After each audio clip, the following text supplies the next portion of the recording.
आदरणीय साहेब, आदरणीय वहिनी, डोहाळे कुटुंबातले सर्व सन्माननीय सदस्य, उपस्थित भगिनी, आज आपले सगळ्यांचे चाहते माननीय डोहाळे साहेब यांना श्रद्धांजली अर्पण करण्यासाठी, शोक व्यक्त करण्यासाठी आपण या ठिकाणी उपस्थित आहोत. माझा आणि डोहाळे साहेबांचा परिचय हा पहिल्यांदा 1981 साली झाला, ज्यावेळी साहेब विधानसभेचे विरोधी पक्ष नेते होते. त्यावेळेला मी देखील साहेबांच्याकडे स्वीय सहाय्यक म्हणून काम करायला सुरुवात केली आणि त्याच्यानंतर काही दिवसातच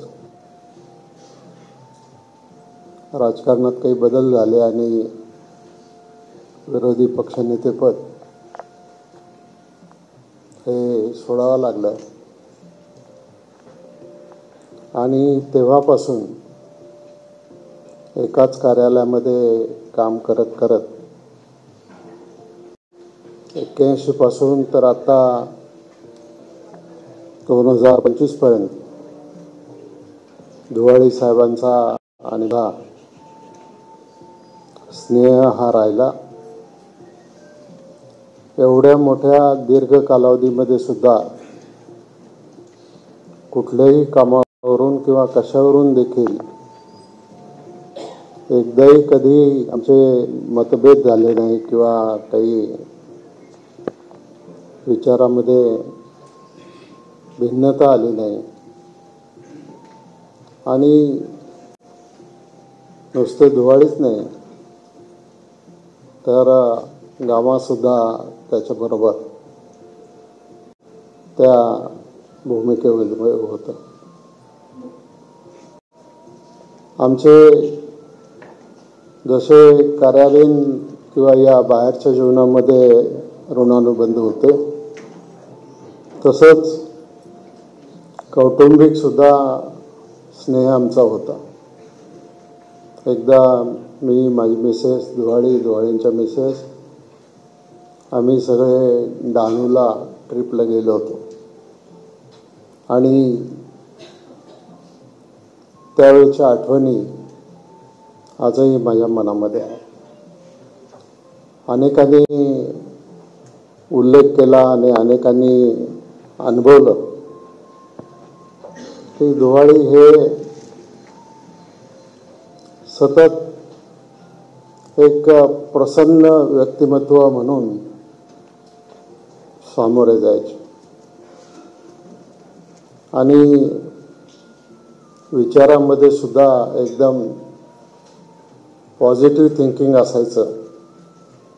कोणी आलं तरी मनापासून मदत करायची.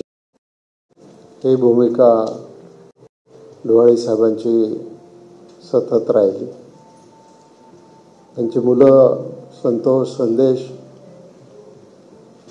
हे देखील त्यांच्या बरोबरीनंच सार्वजनिक जीवनामध्ये काहीतरी नवीन करायचं म्हणून मग व्यवसाय असेल किंवा राजकारण असेल, या क्षेत्रामध्ये ते काम करत राहिले.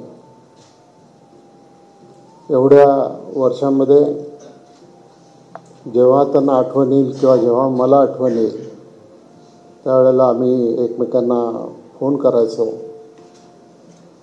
कधी भेटायचो.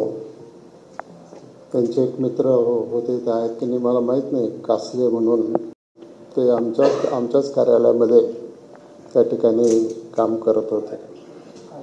नाही इथं आहेत की नाही माहीत.